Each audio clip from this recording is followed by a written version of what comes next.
بسم الله الرحمن الرحيم. هذا waxaan gelaynaa fasalkii saddexaad oo ah meelay af Ingiriisi waxa la yiraahdaa preposition. waana xubintii labaad ee xubnaha hadalka ee af Soomaaliya. haddaba waxaan isweydiinaa su'aasha waa maxay meelay? meelay waa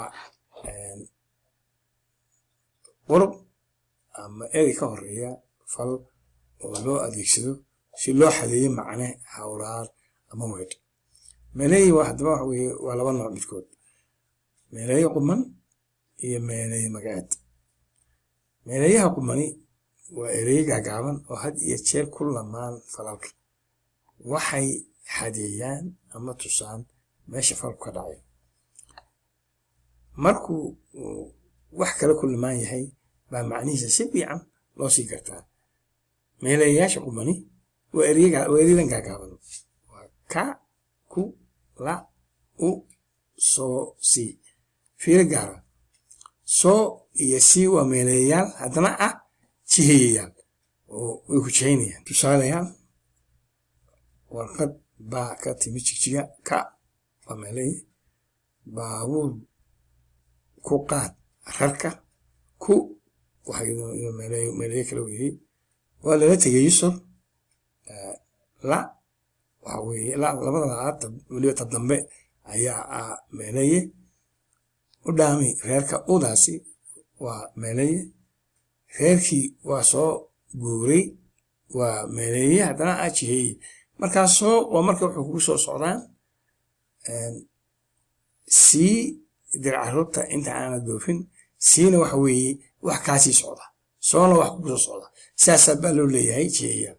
marka ereyada tusaalayaasha ee meelayaashii waxa weeye ka, ku, la, u, soo, si.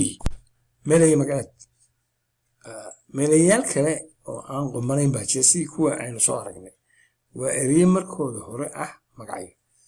inay magacyo yihiin waxaa ku tusaya qodobay qaadan karaan sida hor, horta, ag, agta, dabo, dabada.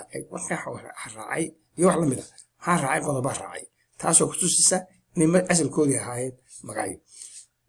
meelayaasha magacyada ahi waa kuwan daba: hor, dhinac, ag, dabo, kor, hoos iyo wax lamid. waa badan yihiin, aad bay u badan yihiin, laakiin inta midna kusoo koobayna tusaale ahaan.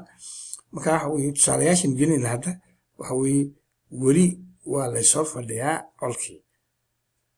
marka weeye hor waxa weeye meelay. cali baa dhinac socday. cali baan dhinac socday markii shilku dhacay. dhinac waa meelay magaceed. wuu naag fadhiistay. ag waxay noqonaysaa waa meelay. waxa weeye meelay magaceed. way daba hadaafaysay daal awgii. daba hadaafaysay dabadaas waxay noqonaysaa amay daba socotay waxa weeyaan meelay. aqalka ayaa inanku kor baxay. waxa weeye aqalka dushiisu fuulay. kor markaa waxay noqonaysaa meelay magaceed. oo waxa weeye miiska hoos gal si aan macallinku ku arkin. hoos waa meelay magaceed. marka saasay magac u yihiin ereyada aynu kor soo sheegnay meelay magaceed.